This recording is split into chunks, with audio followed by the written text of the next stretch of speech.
Good evening, everyone. We are back with another edition of Haddonfield Talks. I'd like to welcome to the stage the Superintendent of Schools in Haddonfield, Mr. Chuck Klaus. How are you, sir? I'm well, thank you. About yourself? I'm good, thank you. I appreciate you taking this time and such a busy season for you, I guess, huh?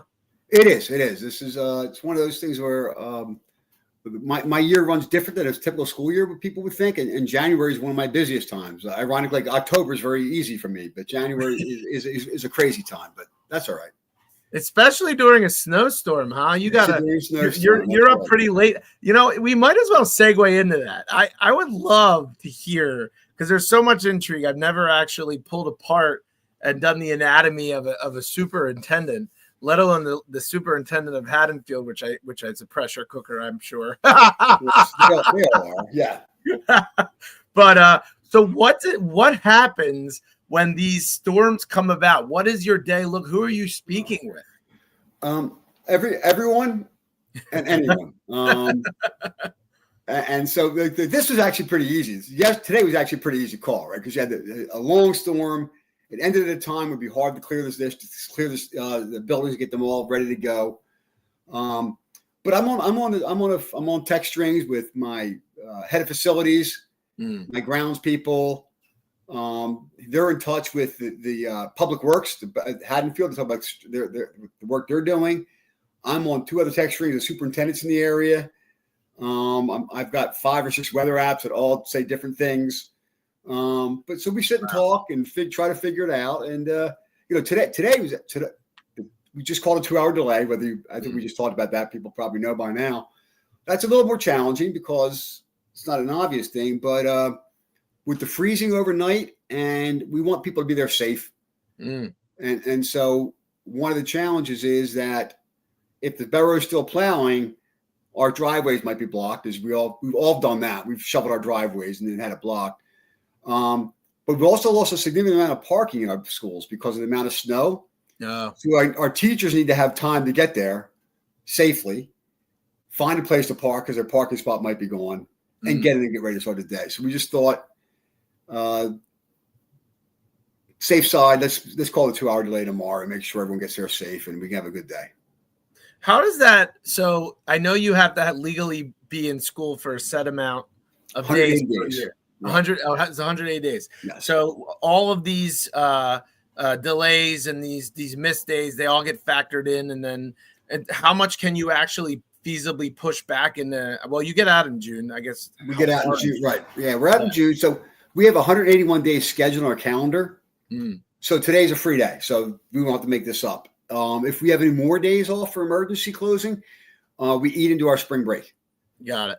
So it'll begin the spring break. So the next one will be the Monday spring break. We'll be in school. Okay, got it. And then after that, the Tuesday, Wednesday, Thursday. So it could feasibly eat the whole spring break if you get a bad winter. It could. And, I have not been thinking that way, but now that you bring that up, Chad, I will now not sleep tonight because.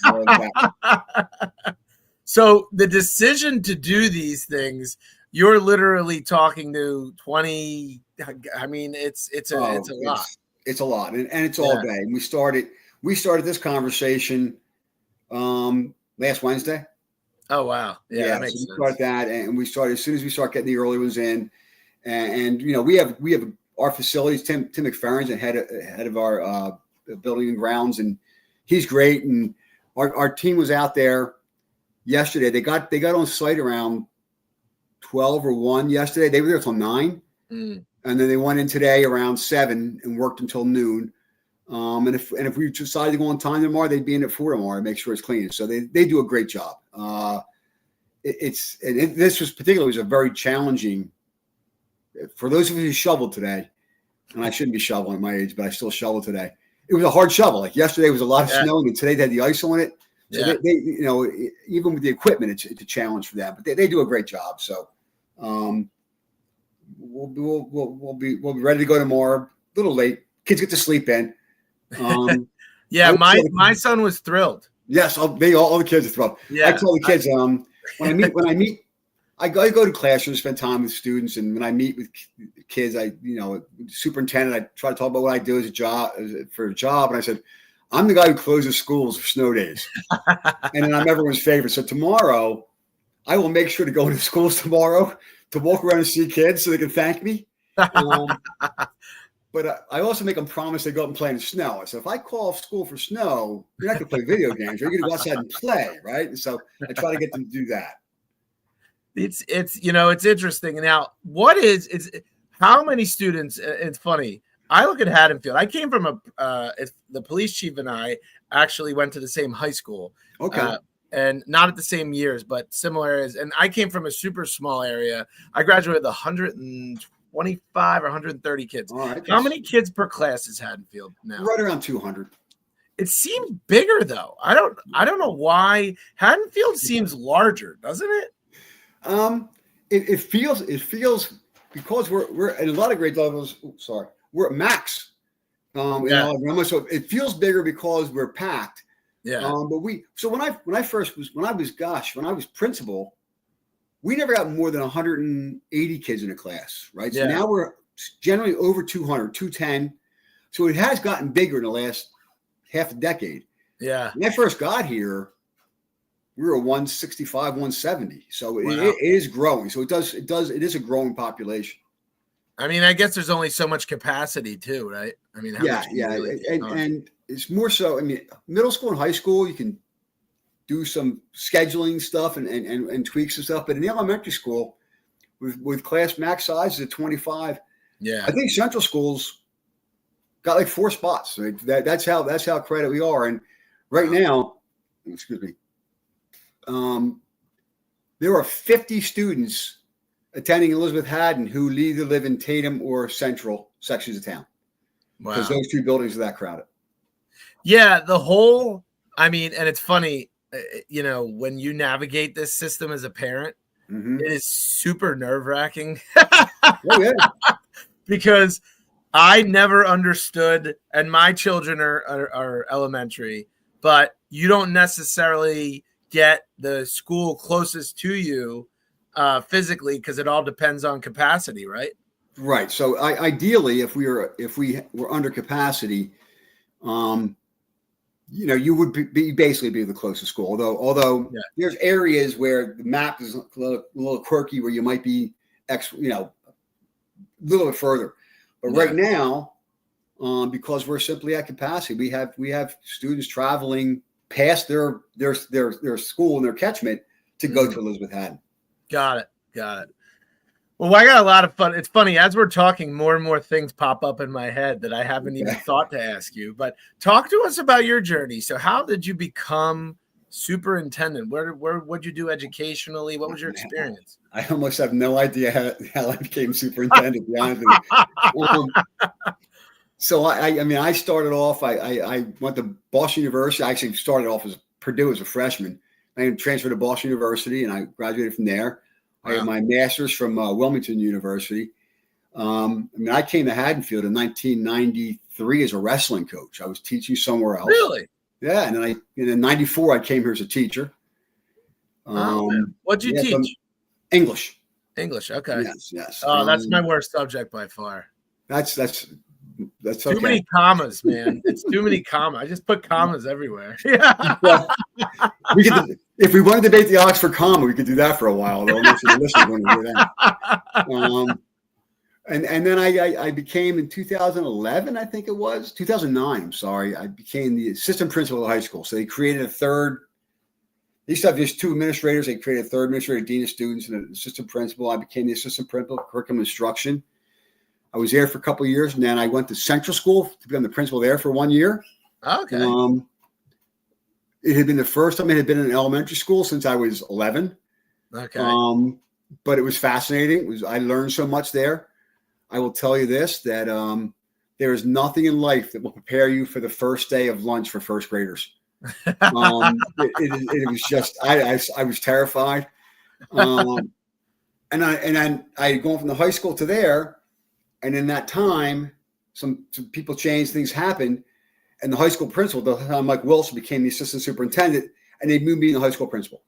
Oh, wow. Okay. Yes. So I was there for a while. And then in 2018, I think it was, there was a change in central administration. The superintendent and assistant superintendent left. They brought in Larry Mussolini, and he brought me in to become the interim assistant superintendent, then assistant superintendent. And then Larry left, and in July of 2020, I became the superintendent of the school. So I've been there. This is my 6th year now. And I'd like to tell people, or don't like to tell people, I think back with terror that I took over in July 2020. We all know what was happening then. Yeah. We were my first board meeting was virtual, as you can imagine. There were like 2,500 people online watching it. Wow. And it went for a full 4 to 5 hours, and we had to come back 3 days later for another one of those. And that was my initiation into the job was that working our way through COVID, which I think we did very well. Yeah. I mean, to be totally honest, I think people did as well as they could, right? Right. Yes. I mean, with what you had, that's nuts. Shoo, what a time to come in. Yeah. So it sounds like it happened quickly for you, though. I mean, you spoke through it quickly, but right, it doesn't sound like from principal to superintendent happened real quick. Yeah. There were little steps along the way, but from principal to superintendent did happen very quickly. Yes. Yeah. Yeah. So I guess a couple questions that come to mind is, what is the difference in the jobs from a macro view as you're going through the ranks? Does it become more corporate, political, managerial, as opposed to the day-to-day of the school itself? It certainly becomes more political. Yeah. I will tell you this, and I say it all the time. I think high school principal might be a harder job than superintendent. Yeah. You're in the grind. You're making decisions on the spot. You're very much involved with the people you're making decisions with, and so when things go from my desk, I'm kind of separated. The assistant superintendent is more operational, managerial. And superintendent is really more political. I do a lot of talking to people and convincing people of this, that, and working with people to develop a vision, and then telling people how I think the vision should be implemented and asking them to do that work. So it really is more of that political, and especially like we've seen it recently with the bond referendum, and now with the budget challenges we're having, being out in front of things and trying to communicate the challenges we face and possible solutions really is the bigger part of the job. And I'm fortunate I have a great team with Mike Catalano, our business administrator, Gino Priola, who's our assistant superintendent, who are great with details and focused on that operational stuff. That I do have some freedom to get on the 3,000 foot look down on things. I'm very lucky to have that. And so, superintendent, in a nutshell, is there some level of appointment and some level of election, or is it just an appointment that's approved by the board? How does that work? The board hires me. So the way to look at it is, technically, if you look at the black and white of it, is the board has one employee, and that's me. Got it. And then everyone else works for me, right? So the board of education, this is not how it works in practicality, because it wouldn't be realistic. The board of education hires a superintendent, evaluates superintendent, and sets policy. And so you could say that everything that happens in the school is my job to make that happen. I make all those decisions, and the board just says whether I did it well or not. But a good board, which we have, asks a lot of hard questions of me, so I have to answer that. So that's how that works. So they kind of challenge me on how I'm operating. Right. But ultimately, my job is to take the policy that they develop, make sure it's implemented correctly, and that happens. And then with those challenges of budget and staffing and those things, I deal with those ins and outs every day. So there's a lot of things. It's funny, like literally as we're talking, more and more is coming to my mind. But I think the most, I would call it the elephant in the room, but the most obvious, Haddonfield is consistently ranked extremely, extremely high, right? From a public school perspective in the state, has been for, and I don't know statistically, I'm going to guess a long time. Long time. Yes. Long time.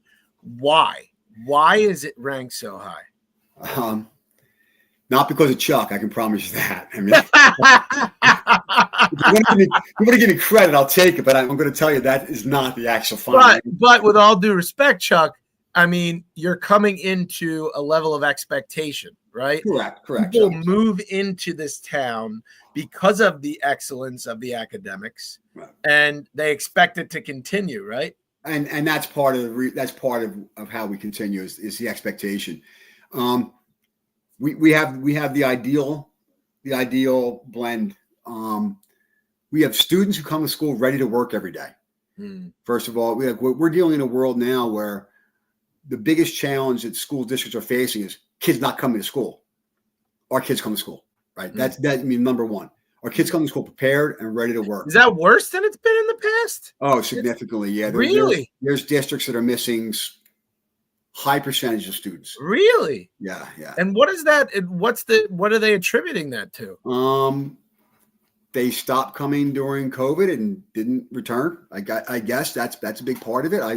It's not something when I go to conferences or I talk to other superintendents or challenge this, it's not something I focus on because it's not my challenge. Sure. Right. Sure. But our kids come to school, they're ready to work. I was anecdotally, when you show up at school and you didn't do your homework in Haddonfield, you're the rarity, right? And, you're the black sheep. And the teacher says, get in a group of 3 and talk about your homework. And you can do it. I can't. I have to be prepared tomorrow.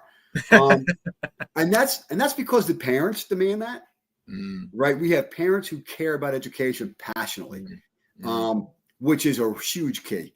And when I tell people where I work and what I do, the first thing everyone does is roll their eyes and go, "Oh my God, God bless you. Those parents must be insane." Yeah. But they're not. Yeah. They're great. I've coached. I can't 60 seasons of sports in Haddonfield. I taught here. I've had many jobs. I have found these parents be nothing but benefit, but just absolute assets and supportive. And even parents who challenge you when you talk to them and you explain your point of view, they may not walk away agreeing with you, which is fine because not everyone agrees, but they appreciate the fact that you were thoughtful about it. And it also means you can't give lip service. You have to be thoughtful about your answers because they care. Right. And I'll argue my staff is as good as anybody around. So you have great students, you have a strong, passionate staff, and you have parents who truly care about education and support the teachers and work in collaboration with them. It's a perfect blend of how to be successful. The challenge is, I think you pointed out, I guess kind of the question is, when you're doing so well, how do you how do you stay on top? It's the good, the great thing. How do you stay on top? Yeah. You just gotta try, because what I get I rarely get, but you do get sometimes, I think, murmuring like, why are we changing? We're doing just fine. And the answer always is because we can always do better. So we try to be innovative. We try to make changes. We try to keep challenging ourselves and looking for ways, little ways, subtle ways to improve. And the best thing that I get most of those nuanced pieces right now from our teacher leaders, which is our local professional development committee, our content area supervisors who look at what they're doing and say, we're using this program, it's working great, but we're missing this little X factor here. Let's challenge trying to find another program. And we got a lot of initiatives started at those levels that are seeing changes. And one of those, like our math change to iReady, is really a look at saying we were doing well in math, but I think the kids are doing well on one level, but I think they can go deeper and understanding deeper math concepts if we nuance this in one of the different ways. So that's the kind of things we're looking at doing all the time. Got it. Yeah, it's interesting when you talk about it.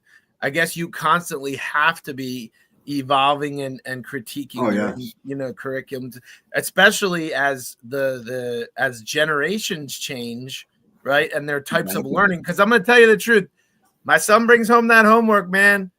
I'm struggling with. I don't know what math. I don't know that math at all. I'm like, what is this math? That is true. That happened in my case too. That they are doing. I was in a second grade classroom the other day at Elizabeth Haddon, and they were working on stuff. I'm walking around talking to kids, and I started getting nervous. So if somebody asked me a question, I'm not going to know what I'm going to do. I'm going to think about getting out of here quicker than I was planning on getting out of here, just in case they asked me help with one of their questions. Because I was scratching my head a little bit with it. So it's funny. You mentioned the two pieces, well, the three pieces, which is the children being so eager, the supportive parents, and then the excellent staff. So the parents and the children, you have less control over, right? But when it comes to the staff, what is it? I guess my question is, when you came in, how structured was the actual staff component of it, and what changes did you make along the way that you thought were necessary? But the staff had been solid, so I didn't do any major changes in that. Is it a highly are general staff positions in the Haddonfield education system highly sought after amongst the education community? They are. So this is the message we pound to all of our administrators. The most important thing you do as a building leader is to hire the right people, right? And I'll even say this. The second most important thing is if they're not the right person, let them go, right? I mean, they're the two things. You got to hire well. You should be willing to fire, let go people who I've fired. That sounds awful. Right. That's true, right? That's what you have to do. Absolutely. I mean, it's hard to fire these days, though. I mean, you really have to document, right? Right. Sure, you do. Yeah. But especially in a job where when you get tenure, it's a job for life, right? So you have you're affecting a lot. You're affecting not just 2 years. You're affecting thousands of kids. So we really place a strong emphasis on really hiring well, strong evaluation, and if it's not a right fit, moving on from the person. Yeah. And that's something we've spent a lot of time focused on. We've always done that at Haddonfield, but we know that, and we also know right now there's with the climate education today. And you talked about a desired position. There are positions down in education. World language teachers. They're hard to find. Right. Science teachers.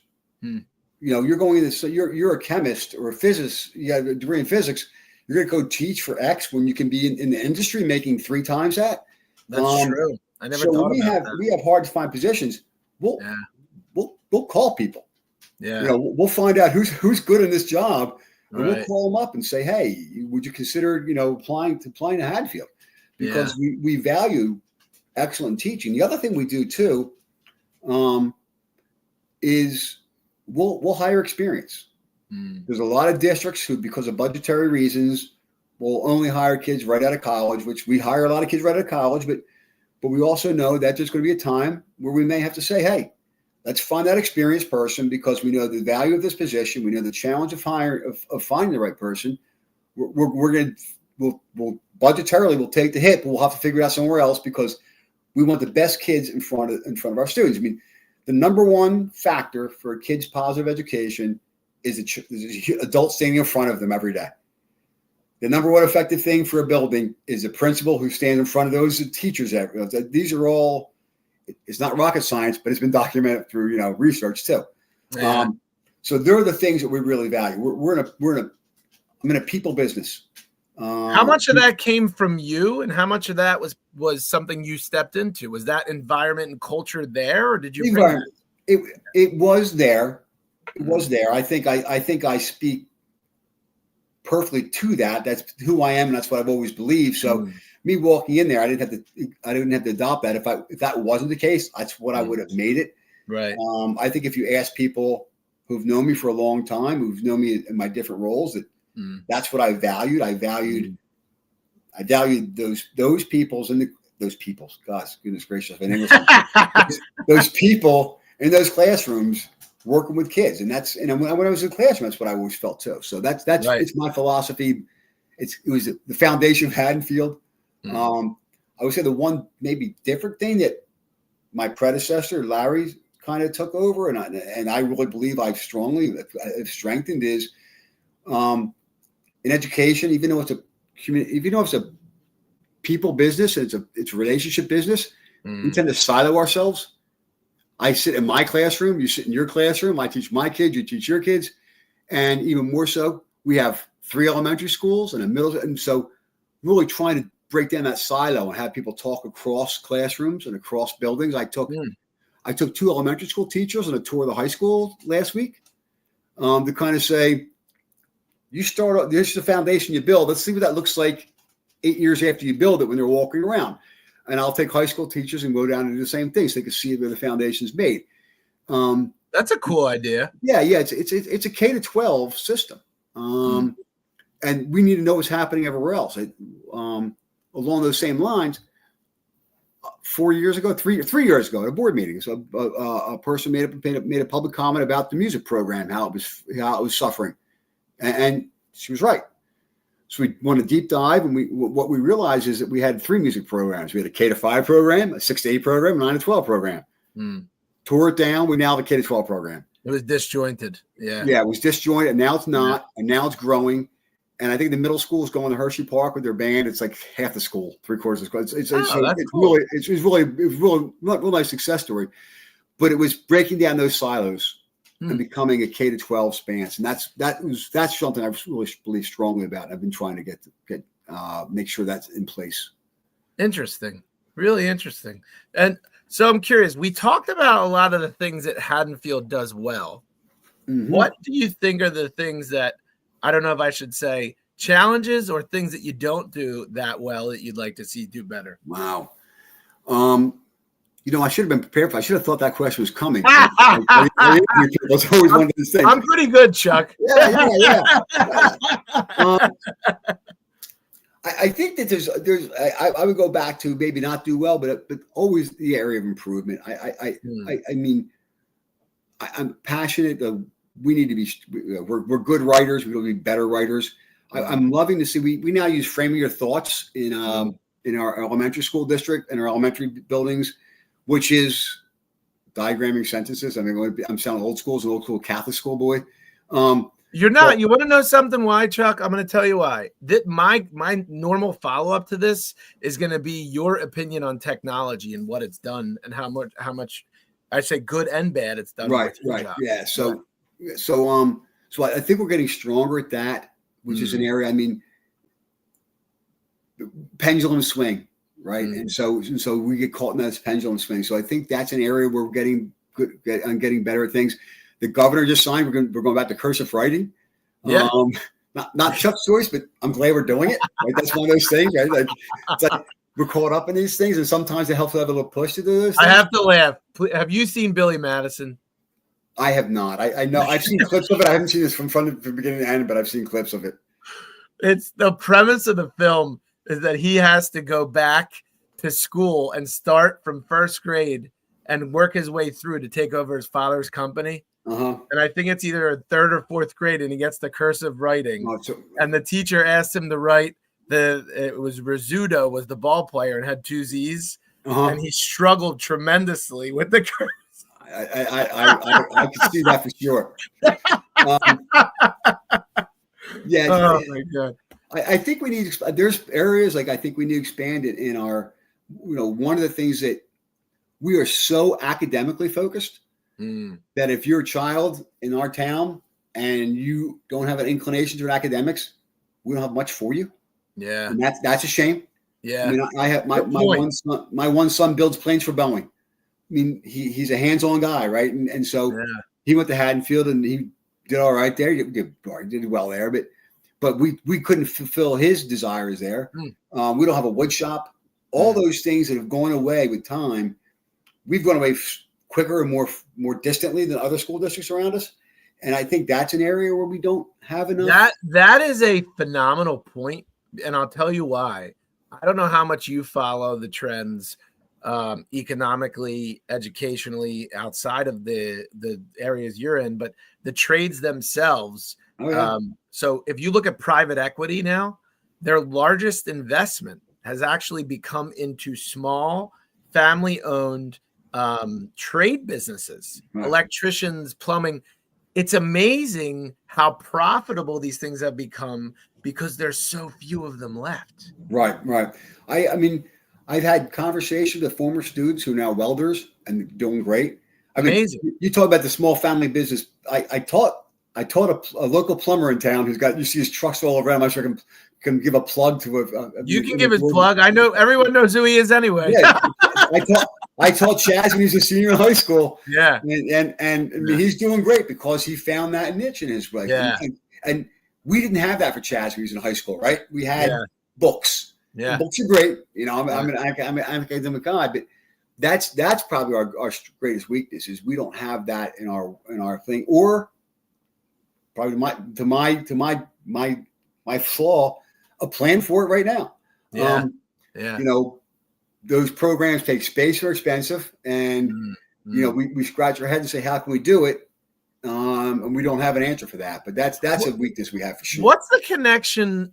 It's funny. I've seen this somewhat on the Facebook groups when or high school age children or kids, I should say. I'm getting old now. When they want to get professional experience, do you guys have a good connection with the outside world in that regard?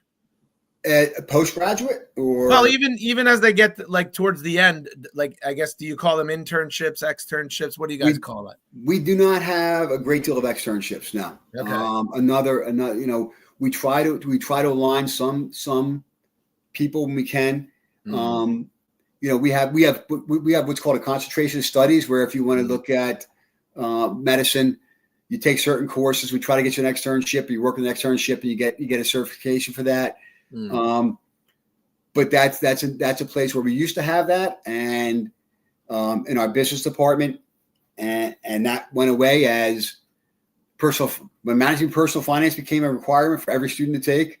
When we have our business department is one person. Yeah, he's got to teach all 800 kids managing personal finance. Wait. Your business department is one person. One person. So I'm going to put this out there, right? There you go. We have probably some of the most successful people in our microcosm, right? In Haddonfield. Yes. In business. Don't you think you could find a couple people to guest lecture or to donate time? We do. We do have things like lunch talks. We do those things. But as far as a curriculum. Yeah, that's true. I guess I can see you have to satisfy it. Yeah. So we have people who do that, and we've had people who had great internships, taking people to their companies and working with them, or externships, that concentration of studies.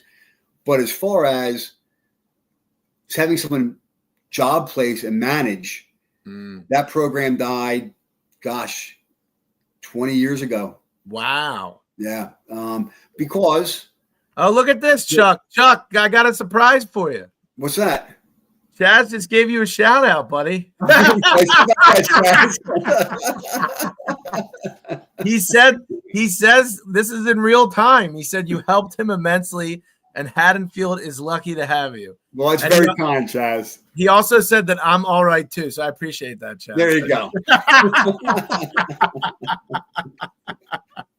That's funny. I want a commission off all the sales he got during that little blip.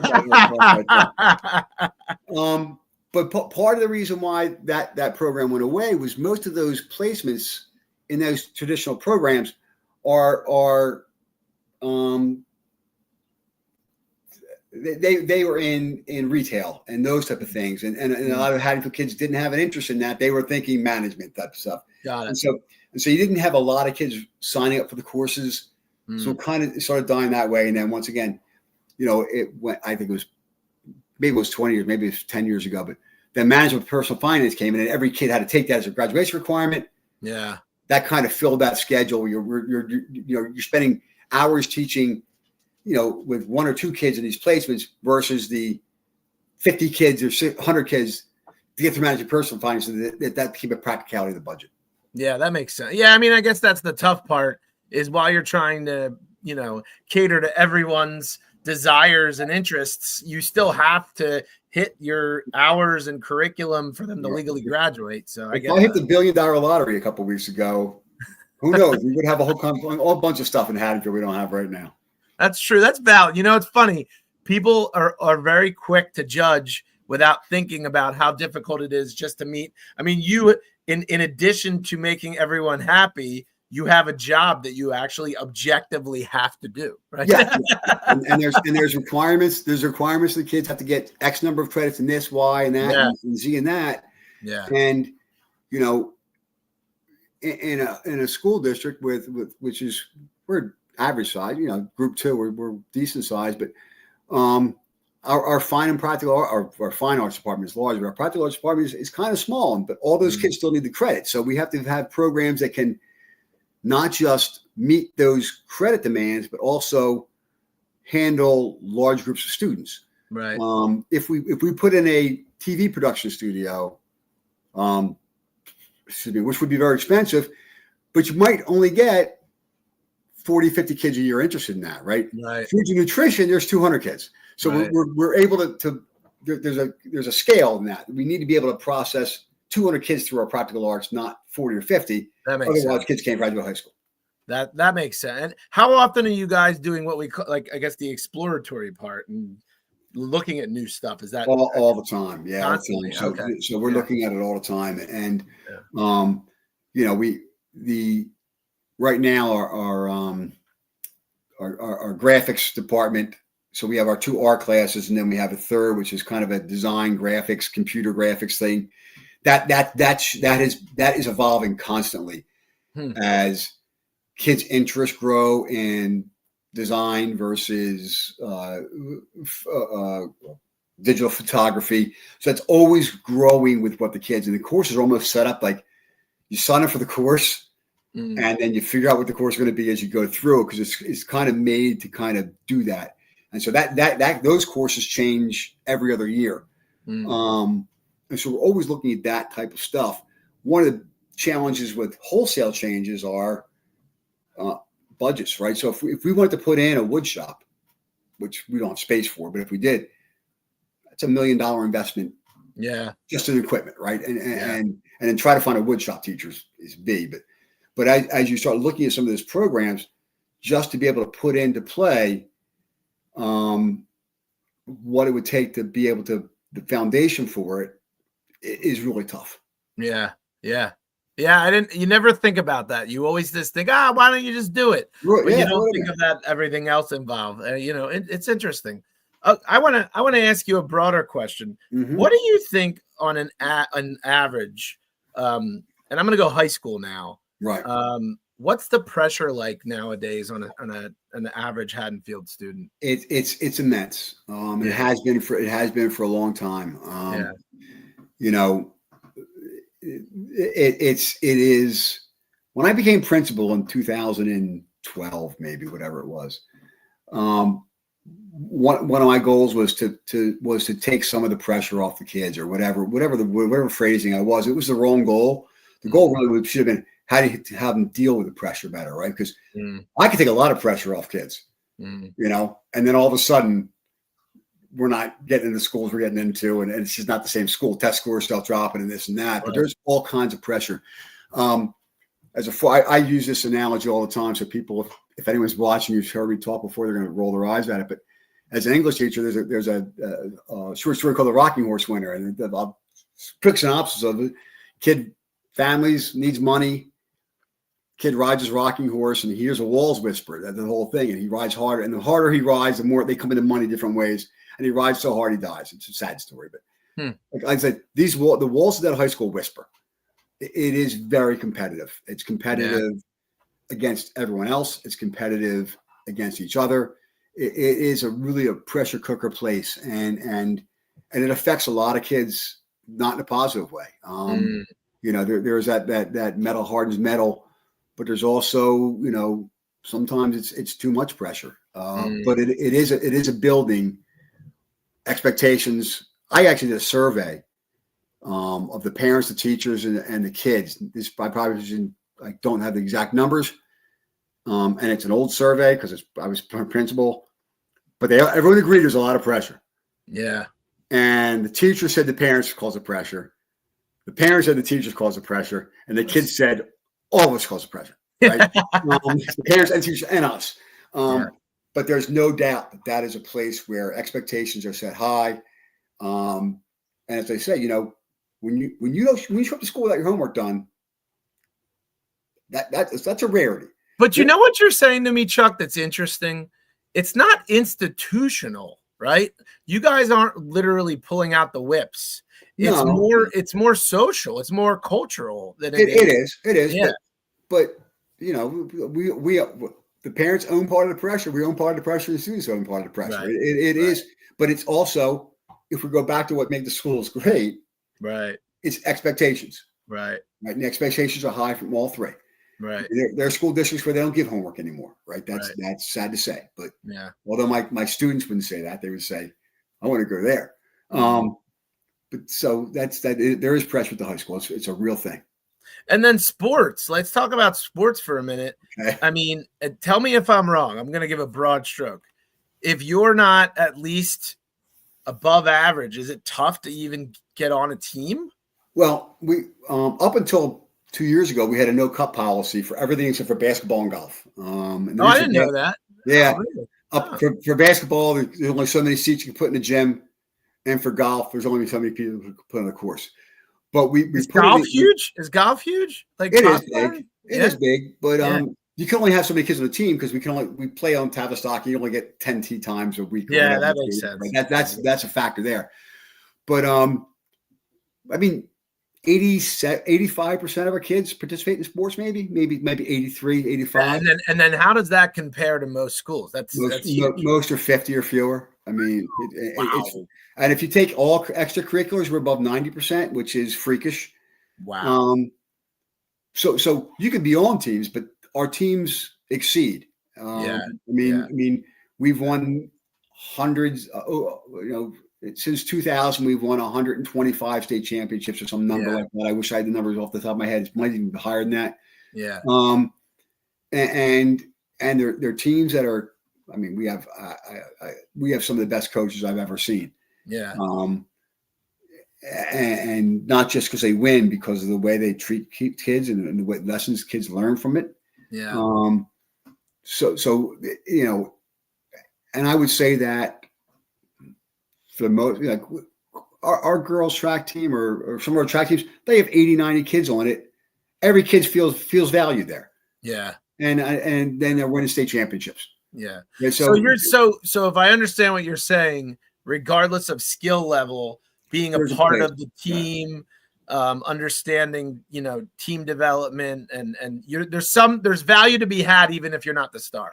Correct. There's a place, and we also, I mean, I looked at our last board meeting minutes. I was looking at reviewing it for the meeting and going over the personnel, and we hired coaches for the spring, and as many coaches there were unpaid volunteers being approved too.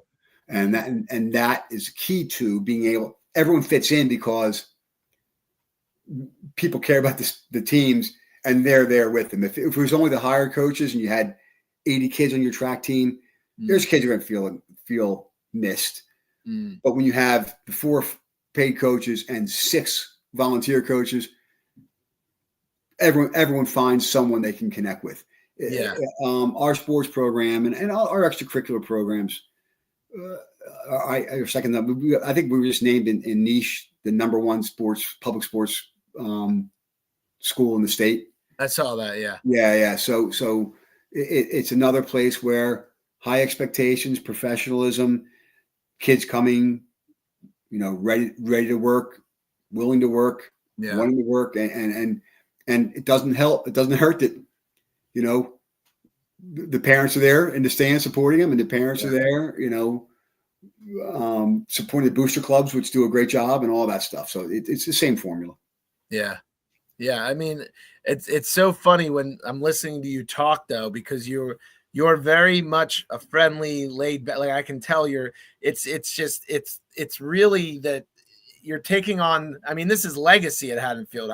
Sports has been a big thing at Haddonfield for what? Forever. It's amazing. It's funny. And I talk like an outsider because I am an outsider. Like I'm like everyone else. Right. I came here because I wanted my kids to have the education. And then when you get into the nitty gritty of it, it's like a catch-22. You love it. It's a great town. But then you're like, oh man, I hope my kid's good. Because it's a lot of pressure, academically and sports and all that other stuff. But listening to you talk makes me feel a little better because it makes me think that the kids don't get lost, right? No matter where they are. That is absolutely one of our goals for our administrative team and for us as a district is that,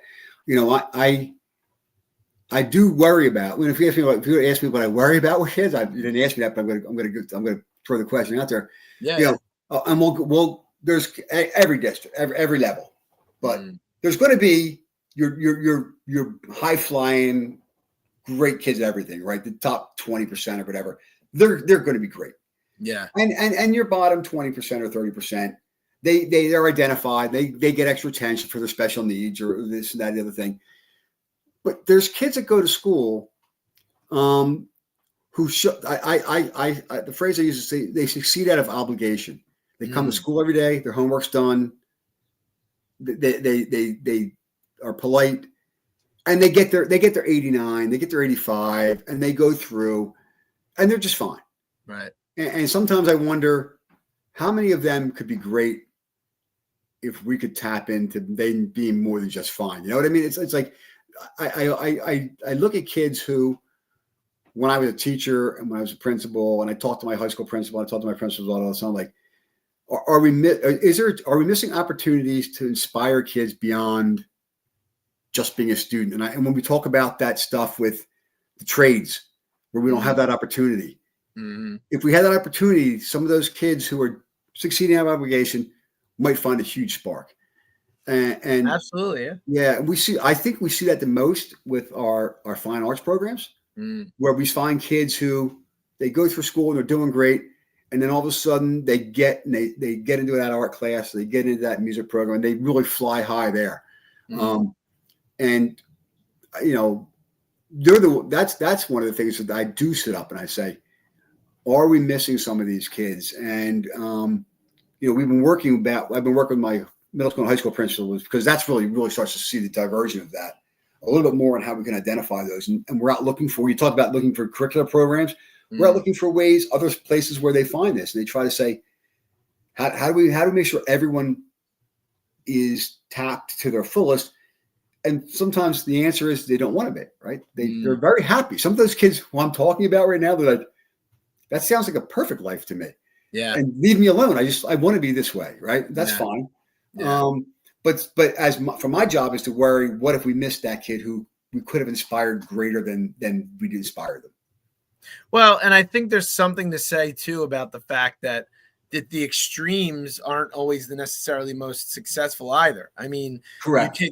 People that are just so off the charts in so many aspects aren't necessarily the most well-rounded, and I mean, I'll be completely honest. I was a good student. I wasn't phenomenal, but I have always had a good personality. And I always felt like my social skills and my personality took me further than the other stuff. Oh, yeah, absolutely. There is, and I will say I was a successful student, but I was a good student. I could remember everything you said when I was 15 years old, and then on the test next week, write it back down. Yeah. That was my student experience, right? Yeah. It's very different today. I would not be a successful student today unless I changed my habits. Yeah. But I also would say that a lot of my success I found in my career is I'm a pretty good leader, and so people will trust me. I work well with people, and I have I'm good at building teams, and that's where my success is. Not necessarily my knowledge of state funding formulas. Yeah. My skill set tends to be more in building teams and having teams grow together. Yeah, that makes sense. And that probably makes the most sense in terms of what you're doing now, I would think. Yeah, I agree. How's the food? How's the food? Yeah, how do you think the food is? I'm just curious. What's your opinion? Yeah. Yeah, it's better than the square pizzas I used to get. It's pretty good. What do you think of the food? I don't know. It's pretty good. It's funny you ask that, because they do all the kids write essays for change in the 5th grade, and Mr. DeFilippis at Tatum has us come over every year to talk to kids, and they'll there's 3 topics that come up every year: lunch, homework, and 3-day weekends. And we all want all 3 of those to be better. But the food is it's better than the food we used to have. It's not great. I love this answer, Chuck. I feel like you're giving me the real answer, but dancing around it. I like it. and for Haddon Tatum, the food's made at middle school and brought over. So there's a little bit of that too. But the high school's got a pretty nice setup. Chuck, I want to ask you an honest opinion, right? I can't leave this podcast without asking you one thing. Yep. Don't you think it's crazy we don't have buses? Well, no, because we're 2 square miles. And that's the mandate of buses. Oh, man, I thought I was going to get you to say something else. Okay, all right. I wish we had a bus. Come on. We have buses, but we use them for certain routes. But we interesting thing. Our budget for transportation is over $1 million, even though we don't have buses. Just for athletics and for students with IEPs who need busing. Okay. But since we're under 2 square miles, we don't need to have buses run, and we won't do courtesy busing because it is very, very expensive. Yeah. When we take a trip if we're playing Haddon Heights in soccer, and we don't have a bus driver because our bus drivers making other runs.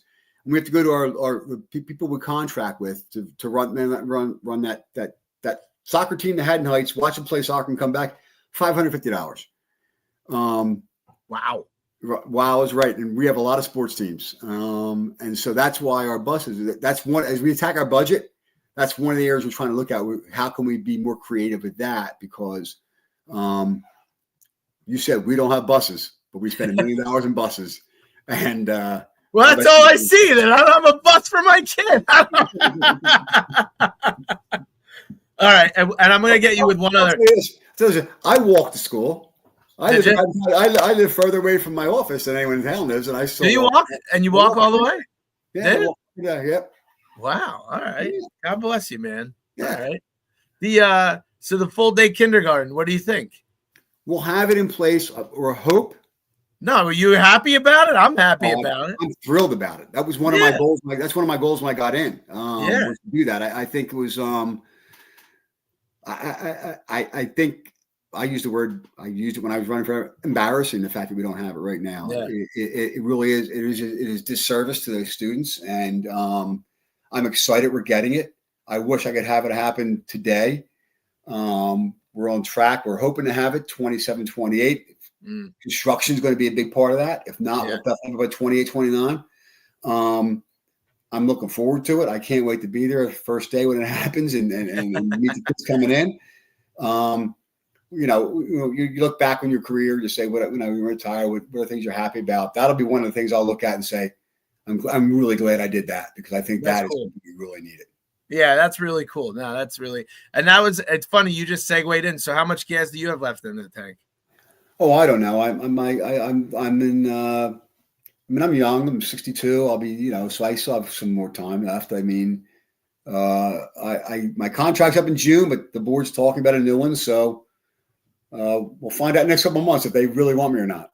Well, Chuck, if you need to come back on the podcast to help your case, just let me know. I always love this. So you ready? Look up at the timer. Look how long we went. Wow. Right? Yeah. Feels like only a minute. Well, I appreciate your time on a very busy Monday night, especially in the midst of the storms that are here. That's right. Especially since my bedtime's 8:30, so I'm well past bedtime. I figured that, man. Well, I'm going to let you go. I want to thank you so much. I had a really great time talking to you and really learning about you and all that good stuff. I enjoyed it too, Chad. We can do it again if you want to. Oh, 100%. Well, I hope everyone out there enjoyed it too. The full episode will be up on our YouTube page, and I'll be putting up all kinds of reels in the coming weeks. And Chuck, go get some sleep, man. I know you're tired. Thanks. Have a great night, Chad. Have a good one. See you guys.